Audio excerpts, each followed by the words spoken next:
மணி முதல் மாலை 3 மணி வரைக்கும் குழந்தைகள், கர்ப்பிணிகள், முதியோர்கள், இணை நோய் இருப்பவர்கள் வீட்டை விட்டு வெளியேற வேண்டாம் என வழிகாட்டுதல் வழங்கப்பட்டிருக்கிறது. குழந்தைகள், முதியோர்கள், கர்ப்பிணிகள் கட்டாய தேவைக்கு சென்றால் குடை மற்றும் உடல் முழுவதும் மறைக்கும் அளவிற்கு பருத்தி ஆடைகளை பயன்படுத்த வேண்டும் என அறிவிப்பானது வெளியிடப்பட்டிருக்கிறது.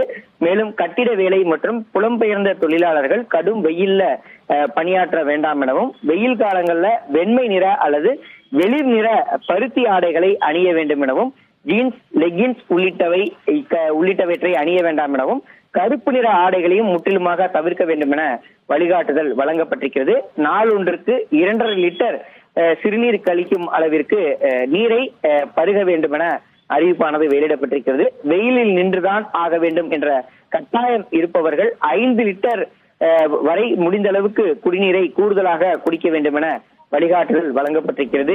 இளநீர், பழச்சாறு, தர்பூசணி, நுங்கு மற்றும் சுத்தமான சுகாதாரமான பானங்களை எடுத்துக்கொள்ள வேண்டும் என அறிவிப்பானது வெளியிடப்பட்டிருக்கிறது. உடல் சூடு, தோலில் எரிச்சல், வாந்தி, மயக்கம், தலைவலி உள்ளிட்டவை ஏற்பட்டால் உடனடியாக அருகில் இருக்கக்கூடிய மருத்துவமனைக்கு செல்ல வேண்டும் எனவும், அதிக வெப்பத்தால் ஏற்படக்கூடிய வெப்ப பக்கவாதம், ஹீட் ஸ்ட்ரோக் நிலவக்கூடிய நிலையில நீர்ச்சத்து குறைபாட்டினால மயக்கம், வாந்தி, உடல் சோர்வு உள்ளிட்டவை கடுமையான பாதிப்பை ஏற்படுத்தும் எனவும், சிறுநீரக செயலிழக்கவும் வாய்ப்பு இருப்பதாக பொது சுகாதாரத்துறை எச்சரிக்கையை விடுத்திருக்கிறாங்க.